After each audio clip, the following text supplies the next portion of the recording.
Good morning, Sal. I love these days, early summer days, blue skies, puffy holiday clouds. It's not too hot, it's not too cold. It's brilliant. Don't you love these days? I do. I wish it was like that down here. It's overcast, extremely cold, and not one bit of sky is blue. I know. Oh, There's a that's lot. Melbourne. That Yeah, is that's Melbourne. time to get out. So Yes. today we're doing a topic really close to my heart, and I've entitled it, What's Underneath This? I love that. I've called mine ripping the Band-Aid off. So when was the last time somebody behaved in a way that upset you? Oh, probably this morning. What do they do? Uh, I mean, can you talk about it? Is it kind of... it's just like having the house open, right, for an inspection or building inspection, and it's just. So what was the behaviour that you found? I mean, I can think of something if you want me to go first. Yeah. Well, let's do something new because you're going So to. I have a little 5-year-old. He's got developmental delay. He's the sweetest, cuddliest little teddy bear on the planet, right? He's lovely. One day I get down on the floor with him and we play, floor time, that sort of stuff. And we're building stuff. It didn't matter what I did, he knocked it down immediately. He destroyed everything that I made. Absolutely destroyed. So the mum's embarrassed. I say, I need to be embarrassed because there's a good reason for this behaviour. Mm. We don't know what it is. We don't know what it is yet, but I guarantee you there's a good reason for this behaviour. And she looks at me as if I'm from Mars or something. And I said, okay, when was the last time you behaved without a reason? And she couldn't think of anything. Mm. So why would it be any different for a child? It won't be. Why would it be any different for the person that upset you this morning? It won't be. The thing is, often we don't know what the reason is. Mm. So it could be something like, they're perfectionist and they can't actually get up to the standard they want in terms of whatever the task is. Might be writing an essay, might be servicing your car, might be selling your house, finding your husband, whatever it is, Yeah. Yeah. Getting down to the root cause of what's going on. Absolutely. I mean, I have a look at the four-wheel drive forums and I won't mention the brand, but there's a premier brand. They make the king of the road. Yep. And there's a lot of examples of where people put their cars in for service and it's not done. Mm. And they're told to pick up the car and it hasn't been touched. And the clever ones mark the bolts under the car where you have to take it off to check. Wow. To check the oil filter, and they haven't been moved. Yeah. And if you pick it up, of course, they give you 3 free services or whatever, and a cuddle and a kiss. But if you don't, you pay the money and you think it's been done. Yeah. So why does that happen? Well, I don't know. Maybe it's just the pursuit of money. Maybe correct. They booked in too many people, whatever it is. But there's always a good reason. Yeah. So you're passionate about getting to the root cause of like, particularly with kids, with their behaviour, what's going on underneath. And adults too. It doesn't. Yes, always. I mean, there was a guy at breakfast who had this really tiny voice. A man. Tiny little boy voice. Yeah. And that interested me. Why has he got this little boy voice? So I went up to him one day and I said, well, maybe we could check it out. You got a little boy voice. And he said, yeah, okay. So he rocks up. We find out he was viciously bullied at home. Viciously by a brother. Mm. And nobody stood up for him. Mm. So he just retreated. Everybody's got a story, Harry, and we become like detectives. I'm very similar to you. I want to know more. I want to peel away the layers of the onion and get to what's underneath. I'm really passionate about getting to, with health problems, what's going on underneath. And you may not agree with me, but I'm very much into what's the emotional reason going on behind it. And, I kind of live with Louise Hay, Heal Your Body, or the secret language of your body, because I'm a firm believer that, your body's just screaming at you and to stop and listen and, apply or, have a look at what's going on. If you've got a leg issue and it's, what's going on in your life, why can't you move forward? And when you've got shoulder issues, you're carrying the weight of the world on your shoulders. What's going on in your life? So I want to peel back emotionally what's going on for people. And it's really, really fascinating when you start looking at what's really going on in a deeper level for people, and it's coming out in physical representations. Illness, that's another thing, that we're really passionate about. What's going on in your life? It is manifesting into this illness in your body. And this is when we're really getting down to the deep layer stuff. What's going on in your life? What has happened over your lifetime? And build. So I agree with you. The emotional stuff is important. So I mean, I've been looking at models of human behaviour, to preparation for this, and there are lots of models, but I think the best one, encompass the mind, the thinking, Yep. the spirit, the sensing, and the body feeling. Yep. And I think they're better than the biopsychosocial models, which ignore the sense of self or spirit. Yep. And so if I think about some of the kids that I see, let's say they're badly behaving for some reason, but they may be anxious, they may be risk avoiding, they may be discouraged because they've tried hard in the past and it hasn't made any difference. They may be confused and overloaded because the senses just can't cope with all the noise and the flickering coming in. They may have suffered early trauma and, it could be a difficult birth, an accident, a concussion, not physical head trauma, getting back to the body. They may have had an emotional trauma, been bullied at home or at school and been separated from mum, maternal language. They may have some chronic disruption to the way they hear, chronic congestion or ear infections. They may have gut dysfunction, which disrupts the brain, visual processing dysfunction, a touch dysfunction. We all know people that love big bear hugs and need them to the point of, oh, not another one. Yeah. But they don't like light touch. So this is a touch receptor issue. And then, we get people that are depressed, and this can be driven usually out of the gut. Did you say stress? Yeah, depression. And then there are people who, they're just not socializing well. They're lonely, they're isolated, feel rejected, and that can get back to auditory processing. So all of these things that I mentioned could be underneath a behavior that you're worried about or you dislike. And, you've helped me with one of my kids, being a detective and peeling back the layers to what happened. And it was, head trauma as a kid with ear infections and, delayed or learning issues because of that. And then that's, grown into this massive issue that we have now. And what was the root cause? And it was only because you became the detective and said, well, did this happen? Did this happen? Did this happen? And go through the checklist and go, yes, yes, yes. And all under the age of 5. So, it's incredible. And often if you see people that are really overweight, they have built this protection around themselves to protect them. That's to make that physical separation between them and the world. Wow, that makes sense, Harry. Yeah. I love you. You're always. It's not true for everybody, but it's certainly true for some people. Yeah, that's fascinating. Yeah. And you mentioned stress. Stress is a huge underlying factor on all levels, affecting us, there's physical stress, environmental stress, just stress. And this world at the moment is just full of it. And it's how we perceive all events and situations, how we choose to deal with them, and how it affects us, allows it to affect us. So my 3 steps really segue beautifully into that. So if you've got a pattern of behavior over time, if there's a behavior you're finding hard to cope with for whatever reason, document the pattern of behavior over time. Then examine what has happened. This is the detective part. Examine what has happened in the previous 36 or 48 hours before the event.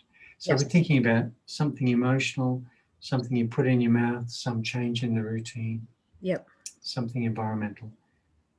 And then explore what happens when you remove or reduce this stressor. And then This is point 4. I've got 4 steps today. Oh, break you, you wild boy. Then you can, after you've reduced the stresses or removed them, you can now start building resilience in relation to that stressor. But you can't do that until you've experimented and you've worked out, yes, that is the stressor. Yeah. And, doing that detective work can take a while, really. Oh, yes, it can. So like your friend that you went over to Adelaide for, Yep. I have no idea what drives anybody to do that amount of work to win that sort of competition, but I can tell you there will be a really good reason. Yep. Very deep in childhood. Yep. And you're spot on. You are spot on, because we've workshopped all of that. So, yeah, absolutely. And I think what you brought up is what has happened before the event. What has been going on to lead up to that. Yeah, absolutely. Because I had, identify what is going on. What was sort of the precursor or the trigger, and then identify the cause of like how it's actually affected you. What is it that's going, it might be itchy skin, or it might be, I don't know, whatever it is, physical or emotional, whatever, the change that is happening that you want to sort of deal with.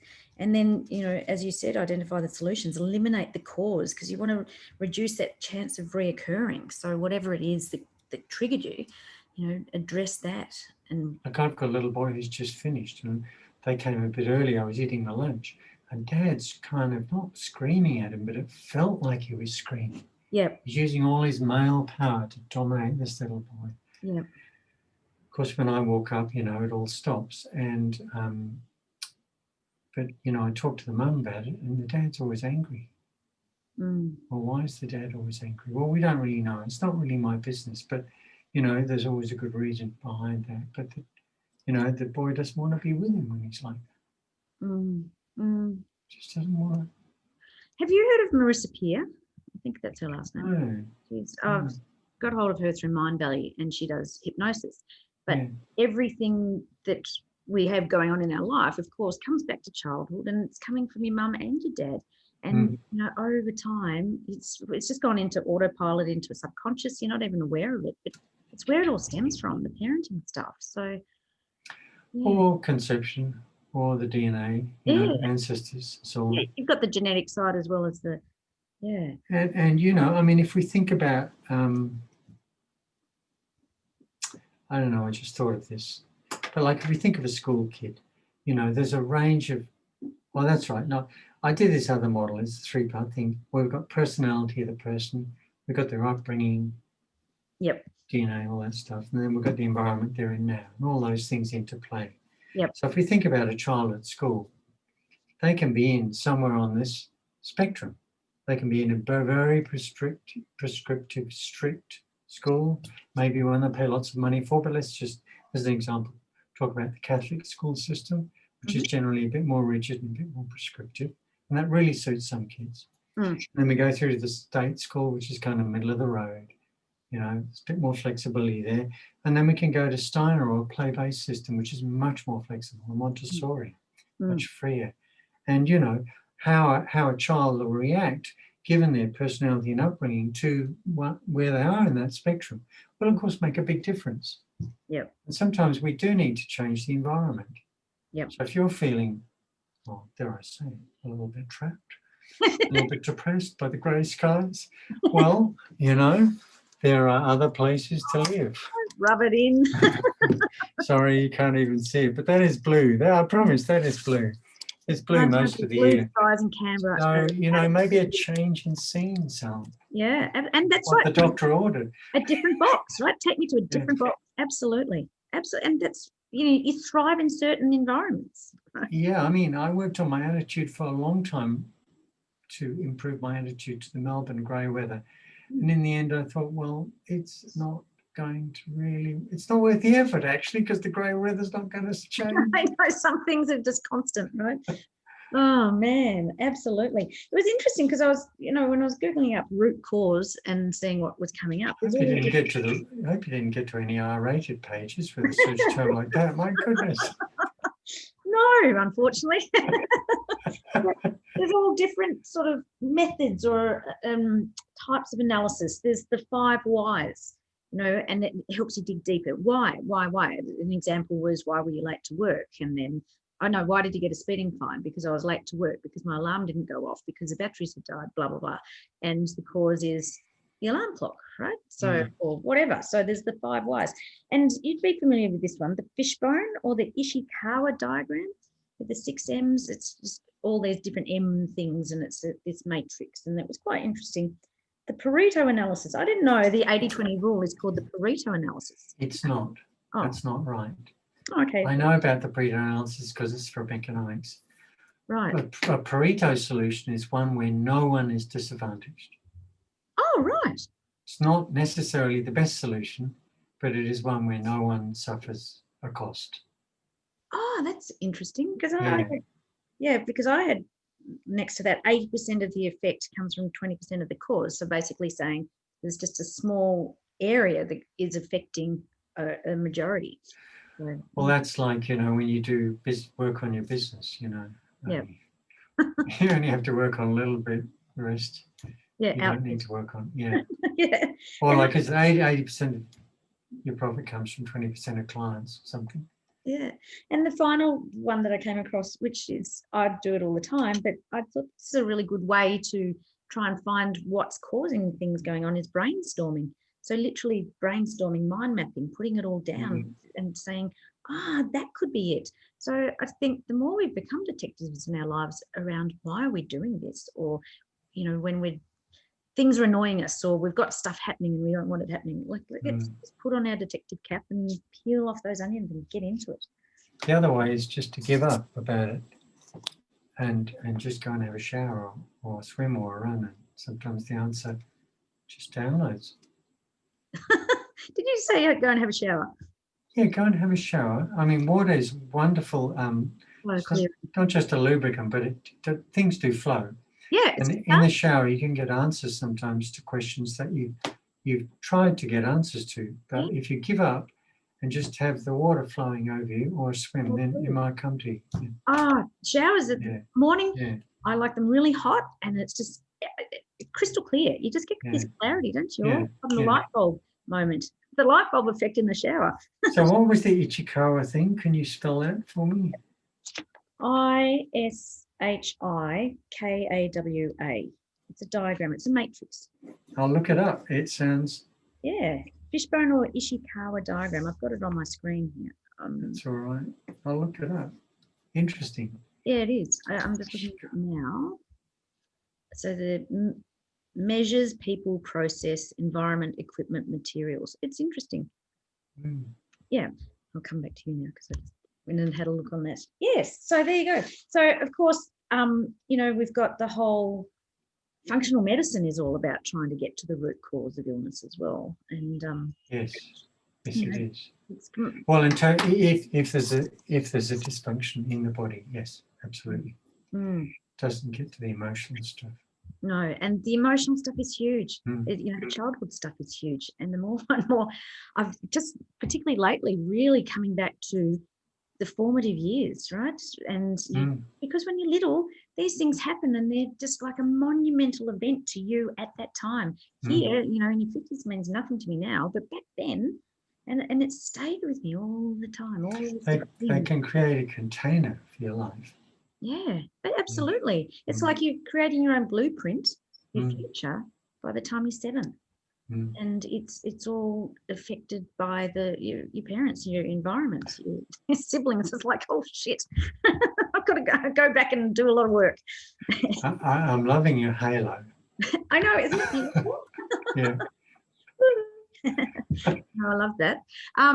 So yes, getting to the root cause. It's just more than just the physical stuff or whatever. It's the emotions. It's like, what's causing you? Let's pick something here, just as an example out of Louise Hay.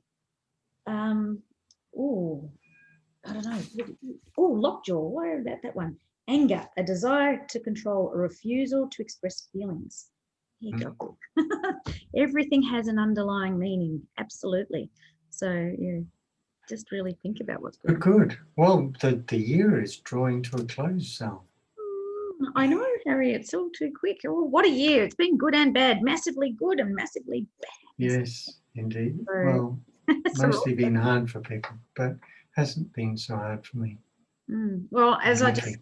mentioned before, going to Adelaide and for the first time crossing the border and getting out of Victoria, realizing it has been so different compared to the rest of Australia. There's still mask free, and it's the energy, literally crossing the border. It was different.